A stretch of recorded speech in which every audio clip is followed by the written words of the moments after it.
అందరికీ నమస్కారం అండి. ఈరోజు జరిగిన రాష్ట్ర స్థాయి సమన్వయ committee Janasena party, Telugu Desam party నాయకులు అనేక అంశాలపైన చర్చించాం. అచ్చెన్నాయుడు గారు మీకు పూర్తి స్థాయిలో వివరించారు. అన్నిటికన్నా ముఖ్యమైనది ఏంటంటే రాష్ట్ర ప్రయోజనాన్ని దృష్టిలో పెట్టుకుని ఎట్టి పరిస్థితుల్లో కూడా ప్రతిపక్ష ఓటు చిలనివ్వకూడదు, ఈ రాష్ట్రంలో వైఎస్ఆర్సీపీ విముక్త ఆంధ్రప్రదేశ్గా చేయాలని మా పార్టీ అధ్యక్షుడు పవన్ కళ్యాణ్ గారు తీసుకున్న నిర్ణయం మేరకు ఇరు పార్టీల నాయకులు కూర్చుని అనేక సందర్భాల్లో చర్చించి ఎక్కడ కూడా సమన్వయంలో లోపం లేకుండా, అది సీట్ల విషయంలో కానివ్వండి, క్షేత్రస్థాయిలో, నియోజకవర్గ స్థాయిలో కానీ, జిల్లా స్థాయిలో కానీ జరిగే అనేక సమావేశాల్లో కానివ్వండి, ఇరు పార్టీల నాయకులు అనేక సమావేశాల్లో కూడా ఒక మంచి భావనతోటి ఏర్పాటు చేసి రాష్ట్ర ప్రజలను దృష్టిలో పెట్టుకుని ముందుకెళ్ళింది మనందరం కూడా చూసాం. దాన్ని ఈరోజు ఈ సమావేశంలో ప్రత్యేకంగా అభినందించాం. అనేక సమావేశాల్లో కూడా పెద్దలు చంద్రబాబు నాయుడు గారు కానీ, పవన్ కళ్యాణ్ గారు కానీ ఒకే మాట చెప్తున్నారు, మా క్యాడర్కి కలిసి పనిచేసుకోవాల్సిన సమయం ఆసన్నమైంది, సాక్రిఫైజెస్ త్యాగం చేయాల్సిన పరిస్థితి వస్తే మనం అందరం కూడా సిద్ధంగా ఉండాలి. ఎందుకంటే ఇది కేవలం మన ప్రజల క్షేమాన్ని దృష్టిలో పెట్టుకుని, మన భవిష్యత్తులో మనం చేయబోయే కార్యక్రమాలు దృష్టిలో పెట్టుకుని మనం ముందుకెళ్లాలనే ఆలోచనతోటి ఈ సమావేశంలో వాళ్ళు చేసిన కార్యక్రమాన్ని అందరిని కూడా అభినందించడం జరిగింది. 28వ తారీఖున తలబెట్టబోయే ఈ భారీ బహిరంగ సభ ఒక అద్భుతమైన సభగా ఖచ్చితంగా రాష్ట్ర ప్రజలకి ఎన్నికలకి శంఖారావంగా చేయబోయే కార్యక్రమాలు ఏ విధంగా సిద్ధమవుతున్న దానిపైన వివరించుకుంటూ ప్రజలకి ఇంకా అంకిత భావంతో పనిచేయడానికి మరొకసారి ఒక చక్కటి సభ ఏర్పాటు చేయాలని నిర్ణయించుకున్నాం.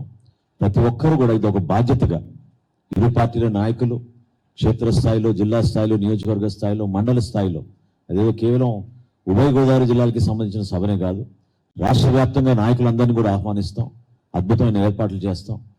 కనీ విని ఎరిగించే విధంగా, ప్రతి ఒక్కరిని కూడా ఉత్తేజపరిచే విధంగా ఒక చక్కటి కార్యక్రమాన్ని ఏర్పాటు చేస్తామని ఈ సందర్భంగా తెలుపుకుంటున్నాం. అది తాడేపల్లిగూడెం దాటగానే జాతీయ రహదారిపైనే ఒక మంచి సభా వేదికని సెలెక్ట్ చేయడం జరిగింది. అక్కడ ఇరు పార్టీల నుంచి లాజిస్టిక్స్ టీమ్స్ ఆల్రెడీ క్షేత్రస్థాయిలో దిగి ఏర్పాటు చేయడానికి సిద్ధమవుతున్నాం. సుమారు 500 మంది ప్రత్యేక ఆహ్వానితులను పిలిచి వాళ్ళని డయాస్ పైన కూర్చోబెట్టి ఇరు పార్టీల నాయకులు రాబోయే రోజుల్లో మేము చేయబోయే అనేక కార్యక్రమాలని వివరించడమే కాకుండా ఒక మంచి కలయికతోటి, మంచి ఉద్దేశంతో ఈ కార్యక్రమాన్ని ముందుకు తీసుకెళ్తామనే సందర్భంగా తెలుపుకుంటున్నాం. ఖచ్చితంగా ఈ రాష్ట్రంలో బై బై వైసీపీ అనే పరిస్థితి ప్రతి పౌరుడు కూడా ఈరోజు అదే విధంగా నినాదాన్ని ప్రజలకు తీసుకెళ్ళడానికి ముందుకు వచ్చాడు.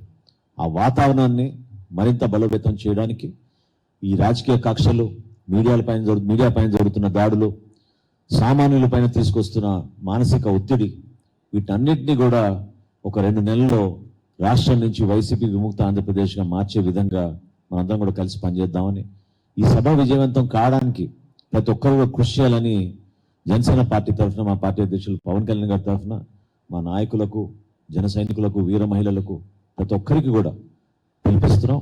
తెలుగుదేశం పార్టీ, జనసేన పార్టీ కలిసికట్టుగా ఒక అద్భుతమైన ప్రభుత్వాన్ని స్థాపించబోతున్నాం.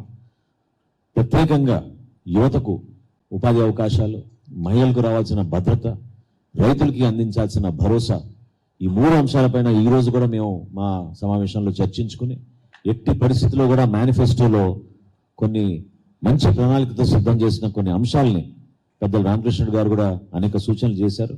వాటన్నిటిని కూడా పొందుపరిచి రాబోయే రోజుల్లో ఉమ్మడి మేనిఫెస్టో కూడా త్వరలోనే సిద్ధం చేస్తామని ఈ సందర్భంగా తెలుపుకుంటున్నాం.